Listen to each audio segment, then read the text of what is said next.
जगदंब जगदंब गणपती भूपती प्रजापती गजपती अश्वपती सुवर्ण रक्त श्रीपती अष्टावधान जागृत अष्टप्रधान देष्टित न्यायालंकार मंडित शस्त्रास्त्र शस्त्र पारांगत राजनिधी धुरंधर प्रौढ प्रताप पुरंदर क्षत्रिय कुलावतंस सिंहासनाधीश्वर राजाधिराज श्रीमंत श्री श्री श्री छत्रपती शिवाजी महाराज की जय भवानी प्रतिप्रचंद्र लेखे व वरदिष्णु विश्ववंदिता शासिनो शिवशेषा मुद्रा भद्राय राजते मुद्रा छत्रपती शिवरायांना रयतेच्या राजाला ज्याच्या भक्तीला जोड नाही शौर्याला तोड नाही जो अथांग आहे सागरा समान ज्याच्या छत्र म्हणजे आभाळा समान जो त्या शिवराची शान मराठी मनाचा धगधगता स्वाभिमान आणि काळीजाई सह्याद्री त्याला शंभूचा अभिमान महाराष्ट्राच्या देवाऱ्यात ज्याचं पहिलं स्थान मराठ्याचा जो भगवा आसमंत आहे कृपावंत आहे दयेचा वसंत आहे ज्यांच्या कुशीतून स्वराज्याचं स्वप्न देखणं उदयास आलं त्या राजमाता राष्ट्रमाता जिजाऊ आऊसाहेब अरे पलमुर्कामध्ये राहून स्वराज्य निर्मितीची स्वप्न पाहणारे स्वराज्य संकल्पक शहाजीराजे भोसले ज्या राजाचं नाव ऐकल्यावर आपलं रक्त सळसळते छत्रपती शिवाजी महाराज आणि ज्या राजानं आपल्या जगण्यातून दाखवून दिलं की आम्ही चुकून मुंगीच्या वाटेनं सुद्धा जात नाही आणि जर कुणी आमच्या वाटेनं आलं ना तर आम्ही सिंहाची दात मोजायला सुद्धा घाबरत नाही असे ते शंभूराजे जे काय रंजले गांजले त्याची मने जो आपुले तोची साधू ओळखावा देव तेथेची जाणावा या अर्थात देवत्वाचा संदेश देणारे संत तुकोबार आहे अरे जर येणाऱ्या काळानं जर आपल्याला विचारलं की अरे बाबा तू कुठून आला त्याला छाती ठोकून सांगायचं की ज्यांनी आलेल्या मरणाला सुद्धा लाजवलं आणि आलेल्या मरणाला सुद्धा जगायला शिकवलं ते छत्रपती शिवाजी महाराज आणि छत्रपती संभाजी महाराज यांच्या देशातून मिळलं अरे अमृतातही पैसा जिंके ऐसे अक्षरे रसिके मिळवणे असं संस्कृतातील ज्ञान मराठीत आणणारे संत श्रेष्ठ ज्ञानोबार आहे प्रथमतः या महामानवांना अभिवादन करतो आयुष्यातले प्रत्यक्ष लक्षात राहत असे नाही आयुष्यातले प्रत्यक्ष लक्षात राहत असे नाही काही क्षण विसरूनही म्हणता विसरता येत नाही असाच आजचा क्षण आहे आजच्या दिवशी 19 फेब्रुवारी 1630 रोजी शिवनेरीवर एक तेजस्वी तारा चमकला तोफांचा गडगडाट झाला सनई चौघडे वाजू लागले आणि एक आरोळीच्या सह्याद्रीच्या काड्या कबऱ्यामध्ये दुमदुमली अरे माझा राजा जन्मला अरे माझा शिवबा जन्मला दीनदलितांचा कैवारी जन्मला दुष्टांचा संवारी जन्मला अरे माझा राजा जन्मला इतिहास घडवणारे आम्ही इथे जन्मलो ना कुठे चुकवले त्या हिमालया पोहोचतो आम्ही शिवराया सहन होणार नाही स्वराज्याची परे जातीवंत हृदयात आमच्या धडकत्या ताऊस आहे विसरलो नाही त्या लाखो मावळ्यांचे बलिदान अरे शंभूराजे आठवले की डोळ्यातले अश्रू आपोआपच टळतात अरे जिथं पडती पावले आमची त्याच विश्वासाच्या वाटा वाकल्यात नाही पण मोडणार आहे नाही मराठा अरे छत्रपती शिवाजी महाराज म्हटलं की आमचं रक्त सळसळतं छत्रपती शिवाजी महाराज म्हटलं की काहीतरी करण्याची जिद्द आपल्या मनामध्ये निर्माण होते विचार करा कुठल्या तरी मूर्तीमध्ये कुठल्या तरी पुस्तकामध्ये बघितलेली आपण माणसं ज्या राजाचं नाव ऐकल्यावर आपलं रक्त सळसळतं विचार करा ज्यांनी राजांना बघितलं असेल त्यांचं काय होत असेल राजा आपल्या सोबत गोरगरिबांची भाकरी खातोय राजा आपल्या सोबत तिथला प्रत्येक गनिम कापायला तयार होतोय राजा आपल्या सोबत घोडेस्वारी करतोय राजा आपल्या सोबत तलवार चालवतोय ही कल्पना जेवढी मोठी आहे ना की युगात लाखो हजारो मावळ्यांनी या राजासाठी आपले बलिदान दिले नसतील अहो माणसं कशी कमवले पाहिजे तो तानाजी बाजी यसाजी संताजी धनाजी महाराज फक्त सांगायचे ताना लढला बाजी लढला अहो मित्र कसे कमवले पाहिजे मित्र स्वतःसाठी नाही पण दुसऱ्यासाठी बलिदान द्यायला सुद्धा मागं पुढं बघत नव्हते अहो शिवरायांचे मावळे कसे होते हो आमची आजीबाई खूप सुंदर शब्दात सांगते सकाळी लवकर उठे रणांगणात सुटे तलवार तुटे पण मागं नाही हटे आणि आजकालच्या मावळ्यांची काय परिस्थिती आहे हो सकाळी उशिरा उठे दारूच्या अड्ड्यावर सुटे बॉटल फुटे पण मागं नाही हटे आपण कोणते संस्कार आपल्या महाराजांचे घेतोय आपण राजांना प्रेरणा स्त्रोत का मानतो राजे एकदा गोवळकोंड्याला जाण्यासाठी निघाले ही राजांची खबर त्या गोवळकोंड्याच्या कुतुबशहाला समजली आणि आला तो गोवळकोंड्याचा कुतुबशाह 100 किलोमीटर जवळ आला राजांची पालखी थांबली राजांना प्रश्न पडला की पालखी का थांबली राजांनी हळूच पालखीचा पडदा उघडला आणि बाहेर आले तेव्हा राजांकडे त्यांचं एक येर पळत आला आणि म्हणाला राजा कुतुबशाह आलाय तुमच्या भेटीसाठी आलाय राजा म्हणाले कुतुबशाह आमच्या भेटीसाठी होय राजे कुतुबशाह जवळ आला. राजे म्हणाले, अरे कुतुबशाह तुम्ही इथे. तेव्हा कुतुबशाह असं म्हणतो, महाराष्ट्राचा राजा आमच्या भेटीसाठी येतोय तर आम्ही त्याच्या भेटीसाठी जाणं योग्यच ठरतंय की. तेव्हाच्या कुतुबशहानं काय केलं, तेव्हाच्या कुतुबशहानं राजाची जी पालखी होती ती राजाची पालखी आपल्या खांद्यावर घेतली आणि स्वतःच्या राज्यामध्ये घेऊन गेला. तिथं गेल्याच्या नंतर तो कुतुबशाह असं म्हणतोय, राजा ही बघा आमची घोडशाळा. राजा बघतच उभे राहिले. राजा ही बघा आमची तलवार शाळा. राजे बघतच उभे राहिले. राजा ही बघा आमची हत्ती शाळा. राजा बघतच उभे राहिले. तेव्हा तो कुतुबशाह असं म्हणतो, असे हत्ती असतील की तुमच्याकडे. तेव्हा राजा म्हणाले, नाही, आमचा सह्याद्री व डोंगरदऱ्यांचा प्रदेश, अशी हत्ती आमच्याकडे कसे चालणार. आमच्याकडे हत्ती नाहीत पण हत्तीच्या ताकदीची माणसं जरूर आहेत. हत्तीच्या ताकदीची माणसं कोण आहे असं तुमच्याकडे बघायचंच मला. आणि युद्ध मांडलं. तेव्हा मागं उभा होता येसाजी कंक. राजाने येसाजीच्या पाठीवर हात टाकले आणि म्हणाले, अरे राजांचा मावळा. छाताळ पुढे काढून उभं राहिला. तेव्हा एक खवळलेला हत्ती, एक कर्नाटक हत्ती ते येसाजी समोर आला आणि त्या हत्तीनं त्या येसाजीला आपल्या सोंडीमध्ये धरलं आणि गचकन आकाशामध्ये वर फेकलं. सर्वजण म्हणायला लागले, अरे मेला येसाजी, मेला येसाजी, बेमौत मेला येसाजी. पण येसाजीनं आपली तलवार आकाशामध्ये बाहेर काढली आणि त्या हत्तीच्या सोंडीवर मारली आणि त्या हत्तीची सोंड तुटून खाली पडली. अरे या महाराष्ट्राच्या हत्तीनं सुद्धा तिथं त्या कर्नाटकच्या हत्तीला सुद्धा लोळवलं होतं. म्हणून तर म्हणतात, जो 65 किलोची तलवार वागवतो त्याचं नाव येसाजी. जो 2000 सैन्याशी एकटा झुंजतो त्याचं नाव बाजी. जो हात तुटला तरी शत्रूंशी लढत राहतो त्याचं नाव तानाजी. जो दिल्लीवरून घोडा 8 तासात पुण्यात घेऊन येतो त्याचं नाव संताजी. जो टाण्या वाघाला एकटा सामोरे जाऊन त्याला उभा पाडतो त्याचं नाव संभाजी. आणि या सर्वांना एकत्रित करून जो स्वराज्य बांधतो ना त्याचं नाव शिवाजी.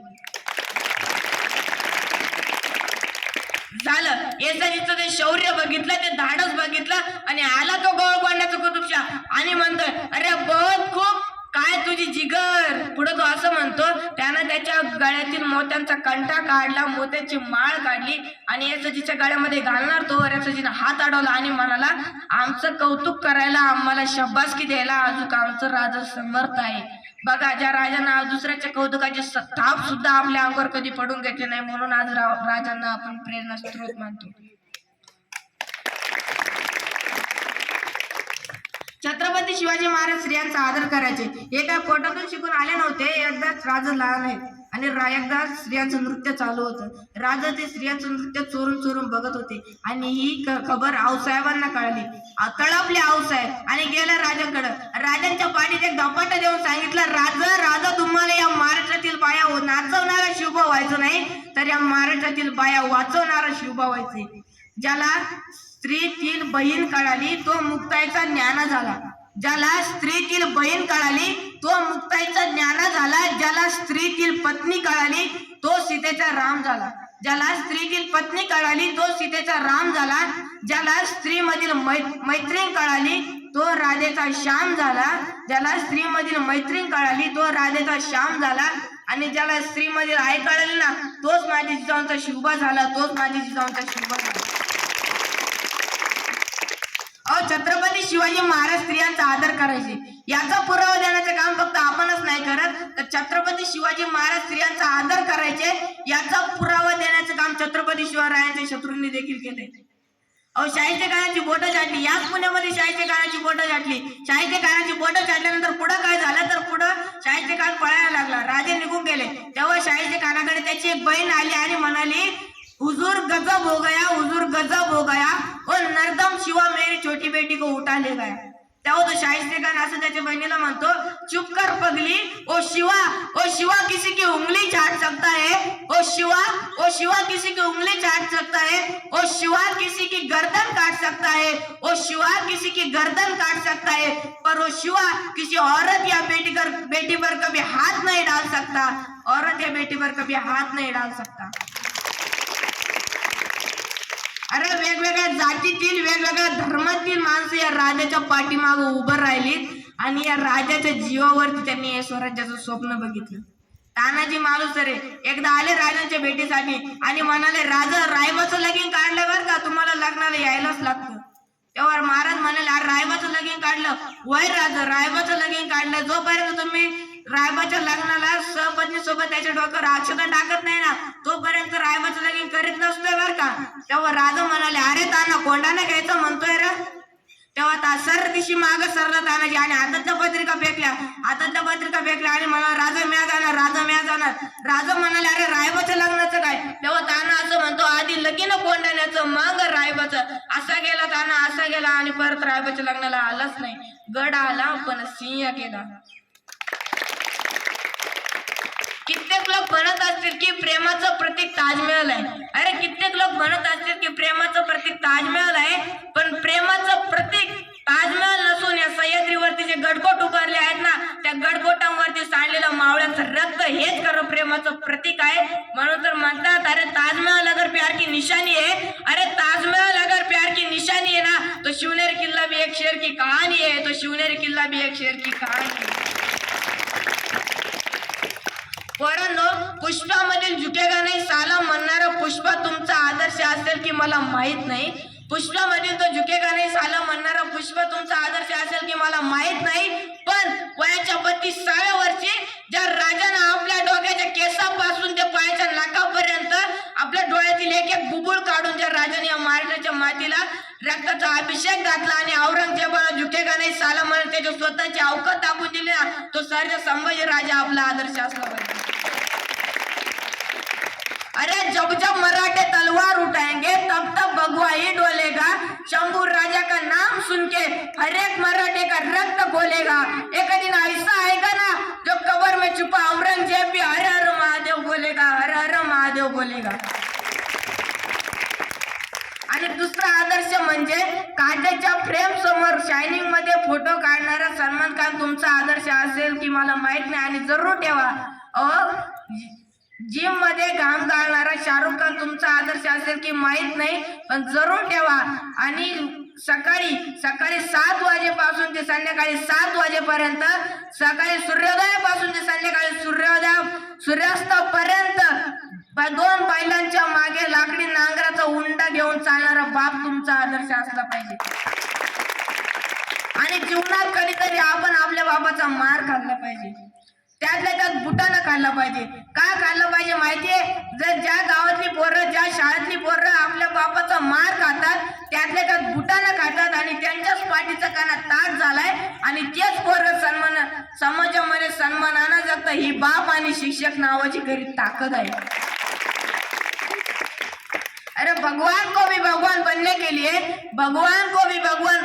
लिए गुरु का ही ज्ञान काम आया था. माँ ने सिर्फ उंगली तान कर कहा था चलो, अरे पर चलना का है ना, ये तो गुरु ने सिखाया था. अहो स्वराज्यामध्ये कित्येक संकट येऊन गेली हो. अफजल खान नावाचं संकट या स्वराज्यावरती आलं. येताना 40,000चा सैनिक घेऊन आला. राजांकडे फक्त सैनिक होतं 10,000. आणि जेव्हा अफजल खान आला त्यावेळेस राजे होते राजगडावरती काय करतात बरं, तर राजांच्या प्रिय पत्नी आणि शंभू राजांच्या आऊसाहेब या सईबाई या शेवटच्या घटिका मोजतात. त्यांचा मृत्यू जवळ आलाय आणि दुसरा दिवस उजाडला. सईबाई साहेबांनी अखेरचा श्वास घेतला. शंभू राजा म्हणतात, अगाई उठ ना ग, अगाई उठ. अफजल खान नावाचं संकट या स्वराज्यावरती आलंय. सईबाई साहेब उठायला तयार नाही. शेवटी अफजल खान आल्याचं पत्र महाराजांनी मिळालं आणि निघाला राजानं आपल्या पोराकडे बघितलं आणि घोड्याला टाच मारून निघाला. राजानं स्वतःचा संसार नाही केला हो, या स्वराज्याचा संसार केला. आणि गेले राजे प्रतापगडावरती गेले आणि प्रतापगडावरती गेल्याच्या नंतर राजांना ते पत्र मिळालं. त्या पत्रात असं लिहिलेलं होतं की शिवाजी राजे जिंदा या मुर्दा. आमच्या बडी बेगम साहेबांनी तुम्हाला पेश करायला सांगितले. राजपत्रात असं नाही, राजांनी अफजल खानाला एक पत्र पाठवलं. राजपत्रात असे नाही लिहित की हे चौकात तुला धावतो. राजपत्रामध्ये असं लिहितात की अफजल खान साहेबा पार हरभऱ्याच्या झाडावर चढवलं त्याला. अफजल खान साहेबा, आम्हाला तुमची भीती वाटते, तुम्ही आम्हाला भेटण्यासाठी प्रतापगडावरती या. अफजल खानाला वाटलं भेलय आता. अफजल खान निघाला 40,000चा सैनिक घेऊन. राजाने लगेच दुसरी चाल टाकली, ती म्हणजे अफजल खानाचा हत्ती विष देऊन मारला. का मारला? कारण मोहिमेमध्ये एखाद्या सरदाराचा हत्ती मरणं म्हणजे मोहीम निकामी पार पाडते याचा संदेश राजांनी तेव्हा दिलाय. आणि झालं, अफजल खानाचं 40,000 सैनिक सरसर करीत या प्रतापगडाकडे निघालं. राजाने लगेच तिसरी चाल टाकली, ती म्हणजे प्रतापगडाकडे येणाऱ्या सर्व वाटा राजांनी बंद केल्या आणि एकच वाट चालू ठेवली. त्या वाटेचं नाव होतं रणतोडीचा घाट. नावातच रणतोंड, तोंड रडतच जाते तिथनं. आणि झालं अफजल खानाचं सैनिक त्या घाटामध्ये गेला आणि येताना 20,000 उरलं. 20,000 सैनिक तिथेच रडत रडत मिळालं आणि 20,000 सैनिक फक्त गडाकडे आला. तिथे एका बकरीमध्ये नोंद आहे, प्रतापगडावरती एक बकर आहे, त्या बकरीमध्ये नोंद आहे की प्रतापगडावरती 650 खोल्या होत्या. 650 खोल्या. महाराज कुठल्याही खोलीमध्ये भेटू शकले असते हो? नाही हो, राजांनी कुठल्याही खोलीमध्ये न भेटता राजांनी अफजल खानाच्या भेटीसाठी एक शामियाना बांधला. शामियाना का बांधला? कारण राजांनी शामियाना बांधला. राजे फक्त पडदे बांधून थांबले नाही, राजांनी त्या पडद्याला अजून हिरेमाणिक मोती लावले. का लावले? कारण अफजल खानानं जर हिरेमाणिक मोती पाहिले तर तो विसरून जाईल की आपण आलो तरी कशासाठी. आणि झालं, राजांनी त्याचं मानसिक कच्चीकरण केलं आणि राजाने लगेच चौथी चाल टाकली, ती म्हणजे अफजल खानाला जे जेवण जात होतं त्याला मांसाहार आवडत होता. राजांनी काय केलं, सगळे पाक कलाकार बोलून घेतले आणि त्यांना सांगितलं की याच्या जेवणातील आमलाची मात्रा कमी करा, एवढी कमी करा की त्यानं ते जेवण खाल्लं की त्याचं राग कंट्रोल मध्ये आलं पाहिजे. आणि झालं, त्यानं ते जेवण खाल्लं नाही, त्याचा राग कंट्रोल मध्ये आला. आणि झालं, राजे निघाले अफजल खानाच्या भेटीसाठी. इथं एक प्रश्न पडतो, तो म्हणजे राजांच्या पत्नीवरून फक्त 15 दिवस झाले आणि राजे अफजल खानाच्या भेटीसाठी निघाले. राजे तानाजी मालुसऱ्यांना पाठवू शकते असते हो? नाही हो. जिथं जिथं संकट आलंय, छाताडा वरती आलाय, तिथं तिथं आपला राजा छाती काढून उभा राहिला. म्हणून आज आपण राजांना घराघरामध्ये पुजतोय. झालं, राजे अफजल खानाच्या भेटीसाठी निघाले आणि भेटीची वेळ ठरवली दुपारची 12. दुपारचे 12च का हो? संध्याकाळचे 7:30 का नाही? दुपारचे 12 याचा अर्थ की दुपारच्या 12 वाजता सूर्य डोक्यावरती असतो. सूर्य डोक्यावरतीच का हो? कारण खानाची छावणी प्रतापगडाच्या पायथ्याशी आहे आणि महाराज प्रतापगडावरती आहे. तर महाराजांनी जर ठरवलं तर खान काय करतो, छावणीमध्ये बघायचं तर महाराजांना समजा दिसतं. आणि जर खानानं ठरवलं तर महाराज काय करतायत बघायचं तर सूर्याची किरण सरळ त्याच्या डोळ्यात जातात, त्याला वरचं काहीच दिसत नाही. एवढं बारीक प्लॅनिंग केले. झालं, आपला राजा निघाला अफजल खानाच्या भेटीसाठी. मृत्यूचं संकट डोळ्यासमोर दिसत होतं, तरी आपला राजा थांबला नाही, तरी आपला राजा थकला नाही. आणि झालं, राजांना पुढे जाऊन एक मावळा भेटला. त्याचं नाव होतं जीवा महाला. नावातच जीवा, राजांचा संपूर्ण जीव आहे असा जीवा महाला. नावी समाजाचा होता. राजाने त्याला विचारलं, अरे जीवा, कात्री आहे का रे तुझ्याकडे? तेव्हा जीवा म्हणतो, अरे अफजल खान मारायला चालले, तलवार ठेवली असेल की कात्री कशासाठी पाहिजे? तेव्हा राजाने विचारलं, अरे जीवा, कात्री आहे का रे? तेव्हा जीवा असं म्हणतो, आहे की राज? ते काढ बाहेर. जीवानं कात्री बाहेर काढली. राजा मला माझी दाढी बारीक कर, माझी दाढी बारीक कर, एवढी बारीक कर की अफजल खानानं जर दाढी धरायची म्हटली तर त्याच्या हातातच आली नाही पाहिजे. एवढं बारीक प्लॅनिंग केले. आणि झालं, राजे निघाले अफजल खानाच्या भेटीसाठी. आणि राजाने दुसरा मावळा घेतला, त्याचं नाव होतं संभाजी कावजी. अफजल खानाच्या वजना एवढा घेतलाय संभाजी कावजी. आणि झालं, राजाने जीवा महाला आणि घेतलाय संभाजी कावजी. निघाले. इथं प्रश्न पडतो की तो म्हणजे राजाने सोबत जीवा महालाच का घेतला? कारण अफजल खानाकडे सय्यद बंडा नावाचा उत्कृष्ट दांडपट्टा चालवणारा व्यक्ती आहे. त्याचा दांडपट्टा जर थोपवायचा असेल तर सोबत घेतलाय जीवा महाला. झालं, राजा निघाले. मृत्यूचं संकट दिसत होतं पण राजा थांबला नाही, राजा थकला नाही. अरे आपली बायको मरून फक्त 15 दिवस झाले, अरे आपल्या पोराबाळाचं काय होईल? डोक्यात नाही विचार, डोक्यात फक्त एकच विचार, तो म्हणजे आऊसाहेबांचं स्वराज्य जगलं पाहिजे. आणि झालं, राजे गेले, छावणी समोर उभे राहिले. आणि त्या अफजल खानानं जेव्हा राजांना बघितलं तेव्हा तो त्याच्या सरदाराला म्हणतोय, अरे ये का हो शिवा? तेव्हा त्याचा सरदार म्हणतोय, अरे ये हो दक्कन का शिवा. झालं, अफजल खानाने आपल्या भाऊ पेलवल्या आणि म्हणाला, आओ शिवाजी आओ, हमारे गले लग जाओ. तेव्हा महाराजांनी पहिलं आलिंगन दिलं आणि दुसरं आलिंगन दिलं. खानानं दगा केला आणि खानानं आपली कट्यार बाहेर काढली आणि महाराजांच्या पाठीमध्ये खुपसू लागला. त्याचा वार यशस्वी होत नव्हता. राजांना दगा जाणवला. राजांनी काय केलं, राजाने आपलं वाघनख बाहेर काढलं आणि खानाच्या पोटामध्ये घातलं. वाघनख आत गेला आणि अफजल खानाचा कोताळा घेऊन बाहेर आलं. झालं आणि अफजल खान आरडला, या अल्लाह. अफजल खानाचे हे शब्द ऐकल्याबरोबर सय्यद बंडा लगेच धावला. सय्यद बंडानं राजांवर वार करायचा तोवर जीवा महालानं आपल्या दांडपट्ट्यानं सय्यद बंडाचा हात उडवला आणि इतिहास दुमदुमला. अरे होते जीवाजी म्हणून वाचले शिवाजी. झालं, राजा बाहेर आले आणि राजाने सैनिक मोजायला चालू केलं. 1 2 3 4 5 6 7 8 9. 10वा कुठे 10वा? मागं उभा होता संभाजी कावजी. हातात अफजल खानाचं मुडकच घेऊन उभा राहिला होता. राजांनी विचारलं, संभाजी एवढं धाडस कशासाठी केलं? संभाजी म्हणतो, राजा तुम्ही वागणं काय खूप असली, मरते का नाही कुणाच ठाऊक, आणलं का आपण येताना? राजा म्हणाले, अरे एवढं धाडस कशासाठी केलं? उद्या जर तुझ्या जीवावर बेतला असता तर आम्ही तुझ्या आईला काय जबाब दिला असता? अहो, मावळ्याबरोबर त्याच्या कुटुंबाचाही विचार करणारा राजा फक्त एकच, तो म्हणजे छत्रपती शिवाजी महाराज. दुसरा कोणताही राजा आपल्याला पाहायला दिसत. आणि झालं, राजांनी अफजल खान मारला. राजे म्हटले नाहीत की भलतंच टेन्शन आले, आताच अफजल खान मारला, जवळच बळेश्वर आहे, जाऊ 10 दिवस सुट्टी काढून फिरायला. आपले बरं म्हणतात की आताच 10वीचा पेपर दिलाय, जाऊ फिरायला. नाही हो, राजांनी काय केलं, राजे घोड्यावर बसले. अहो, जसा सूर्य चमकावा तसा आपला राजा चमकला. मागून कोणीतरी ओरडलं, हर हर महादेव. तिकडं कोणीतरी ओरडलं, जय भवानी जय शिवाजी. आणि निघाला आपला राजा वाई प्रांतामध्ये सागर प्रांत मार्गे निघाला आणि 1 डिसेंबर कोल्हापुरात येऊन थांबला. आणि राजाने 1 डिसेंबर रोजी पांदळ्यावरती भगवा झेंडा फडकला. एक मुघल सहजच म्हणून गेला की त्यानं असं लिहून ठेवलं. तो म्हणतोय, अरे ये मराठी अपने बच्चों को ऐसा क्या खिलाते, ये मराठी अपने बच्चों को ऐसा क्या खिलाते, क्यों ऐसा एक भी सुरमा नहीं पैदा हुआ हमारे खानदान में. अरे ये मराठी आपल्या पोरांना काय खाऊ घालतात की जर त्यांची तलवार जर चालायला लागली तर शत्रूला सुद्धा रणात उभं राहायची भीती वाटते. आणि 20 वर्षापूर्वी आपल्या काही पुण्यातली माणसं अमेरिकेला गेली होती. त्यावेळेस अमेरिकेचे राष्ट्रपती होते बिल क्लिंटन. त्या अमेरिकेच्या राष्ट्रपतींना या पुण्यातील व्यक्तींना भेटायची संधी मिळाली, तेव्हा ते भेटण्यासाठी आले. ते म्हणाले, तुम्ही कुठून आलात रे बाबांनो? तेव्हा या माणसानं वाटली याला काय माहित महाराष्ट्र म्हणजे काय.